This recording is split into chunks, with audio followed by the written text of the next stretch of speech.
Hello hi नमस्कार। वक्त हो चला है जागरण खबरनामा सुनने का। आज तारीख है 13 जून की और दिन है मंगलवार का। चलिए आपको बताते हैं आज दिन भर की तमाम बड़ी खबरें, लेकिन उससे पहले एक नजर सुर्खियों पर।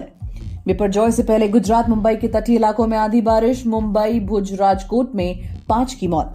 उत्तर भारत में 5.4 तीव्रता का भूकंप, कश्मीर के डोडा में था केंद्र। दिल्ली, पंजाब, हरियाणा और हिमाचल में भी झटके।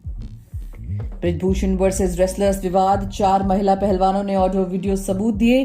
15 जून को पुलिस को पेश करनी है चार्जशीट। आतंकी सूची में 3 कुख्यात गैंगस्टरों के नाम जुड़े। एनआईए की लिस्ट में लॉरेंस गोल्डी समेत काला जठेड़ी शामिल। नॉर्थ कोरिया में आत्महत्या पर बैन, ताना शाकिम ने कहा यह देशद्रोह है। गरीबी भुखमरी से इस साल सुसाइड के मामले 40% तक बढ़े। यूएस मिलिट्री में सैनिकों की भारी कमी, 2022 में 25% कम रिक्रूटमेंट हुए। पूर्व ट्विटर सीईओ का भारत सरकार पर आरोप, किसान आंदोलन के दौरान छापे मारे, गिरफ्तारी की धमकी दी। बनारस विश्वविद्यालय में यूजी एडमिशन के लिए रजिस्ट्रेशन शुरू, 26 जून तक करें अप्लाई।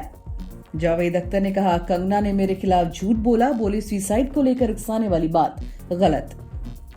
इंडोनेशिया ओपन के प्री क्वार्टर फाइनल में पहुंची सिंधु, प्रणय भी अगले दौर में, त्रिशा गायत्री की जोड़ी बाहर।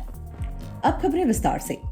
अरब सागर में उठा तूफान बिपरजॉय गुजरात की ओर बढ़ रहा है। ये तूफान 15 जून की दोपहर को कच्छ जिले के जखौ पोर्ट से टकराने वाला है। मौसम विभाग के मुताबिक मंगलवार को तूफान कुछ कमजोर हुआ, हालांकि ये अब भी खतरनाक ही है। 15 जून को जब ये गुजरात तट से टकराएगा तो 150 किलोमीटर प्रति घंटे तक की रफ्तार से हवाएं चलने का अनुमान है। तूफान के चलते गुजरात और मुंबई के तटीय इलाकों में आंधी बारिश का दौर जारी है, जिसमें 5 लोगों की मौत की खबर है। उधर अमित शाह ने आज दिल्ली में राज्यों और केंद्र शासित प्रदेशों से आपदा प्रबंधन विभाग के मंत्रियों के साथ बैठक की। उन्होंने बिपरजॉय तूफान से निपटने को आपदा प्रबंधन के लिए 800 करोड़ रुपए की बड़ी स्कीमों की घोषणा की। इसमें फायर ब्रिगेड का आधुनिकीकरण, बाढ़ नियंत्रण और लैंडस्लाइड की घटनाओं पर रोकथाम शामिल है। इसके बाद गुजरात सरकार ने कच्छ सौराष्ट्र में समुद्री तट से 10 किलोमीटर की सीमा में 7 जिलों से 21,000 लोगों को निकालकर शेल्टर होम में भेज दिया। वहीं जम्मू कश्मीर के डोडा में मंगलवार दोपहर 1:33 पर 5.4 तीव्रता का भूकंप आया। दिल्ली एनसीआर के अलावा पंजाब, चंडीगढ़, हरियाणा और हिमाचल प्रदेश में भूकंप के झटके महसूस किए गए। श्रीनगर में लोग दुकानों और घरों से बाहर आ गए। चश्मदीद ने कहा कि झटके इतने ज्यादा तेज थे कि सभी डर गए। मंगलवार को ही तिब्बत के शिजांग में भूकंप आया और रिक्टर स्केल पर इसकी तीव्रता 4.3 मापी गई। नेशनल सेंटर फॉर साइस्मोलॉजी के मुताबिक सुबह 3:23 ये भूकंप आया। इसका केंद्र जमीन से 106 किलोमीटर नीचे था। नेशनल सेंटर फॉर सिस्मोलॉजी के डायरेक्टर डॉक्टर ओपी मिश्रा ने बताया कि जम्मू कश्मीर के डोडा में भूकंप का केंद्र जमीन से 6 से 10 किलोमीटर नीचे था। इसका लैटिट्यूड 33.15 और लॉन्गिट्यूड 75.82% था। केंद्र जम्मू कश्मीर होने की वजह से पंजाब, हिमाचल और चंडीगढ़ में भी इसके झटके महसूस किए गए। वहीं भारतीय कुश्ती संघ के पूर्व अध्यक्ष ब्रिजभूषण शरण सिंह पर यौन शोषण का आरोप लगाने वाली 6 महिला पहलवानों में से 4 ने दिल्ली पुलिस को ऑडियो और विजुअल सबूत मुहैया कराए हैं।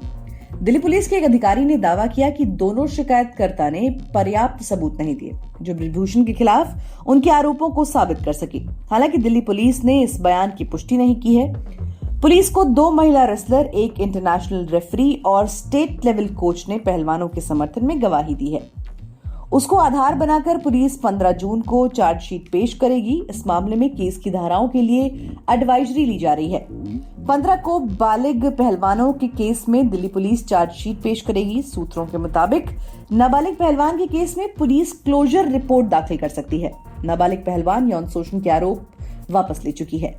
वहीं राष्ट्रीय जांच एजेंसी ने गैंगस्टर लॉरेंस बिश्नोई, विदेश में बैठे गोल्डी बराड़ और काला जठेड़ी को अब आतंकी सूची में शामिल कर लिया है। एनआईए ने बिश्नोई के खिलाफ दर्ज 2 मामलों में से एक में चार्जशीट दाखिल की है। दूसरे मामले में लॉरेंस का संबंध विदेश में बैठे आतंकी समूहों के साथ होने की बात कही गई है।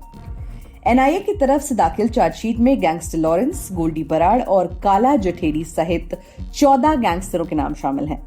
चार्जशीट में यह भी कहा गया है कि सभी आरोपियों के पारिवारिक सदस्यों की भूमिका की जांच अभी जारी है।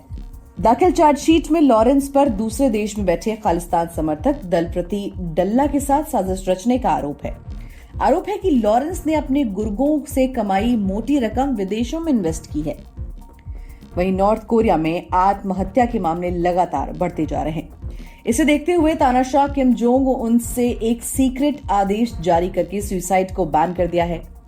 उन्होंने इसे देशद्रोह बता दिया है। आदेश में अधिकारियों को आत्महत्याओं को रोकने की जिम्मेदारी दी गई है। अगर पूरे नॉर्थ कोरिया में देशद्रोह का कोई भी मामला सामने आया तो अधिकारियों को इसका जिम्मेदार ठहराया जाएगा। नॉर्थ कोरिया के अधिकारी ने रेडियो फ्री एशिया से बात करते हुए इसकी जानकारी दी है। साउथ कोरिया की एक स्पाई एजेंसी के मुताबिक नॉर्थ कोरिया में मई तक पिछले साल की तुलना में सुसाइड के 40% ज्यादा मामले दर्ज किए गए।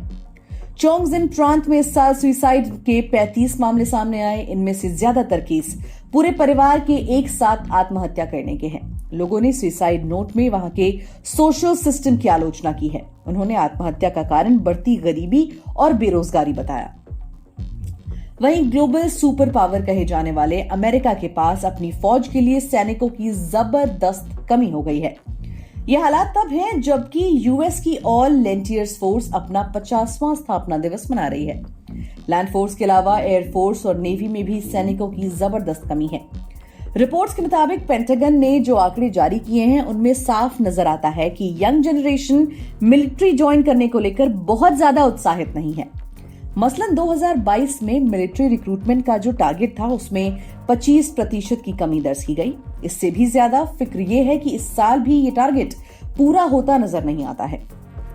वहीं भारत सरकार ने ट्विटर के पूर्व सीईओ जैक डॉर्सी के उन आरोपों को खारिज कर दिया जिनमें उन्होंने सरकार पर दबाव डालने और गिरफ्तारी की धमकी देने की बात कही थी।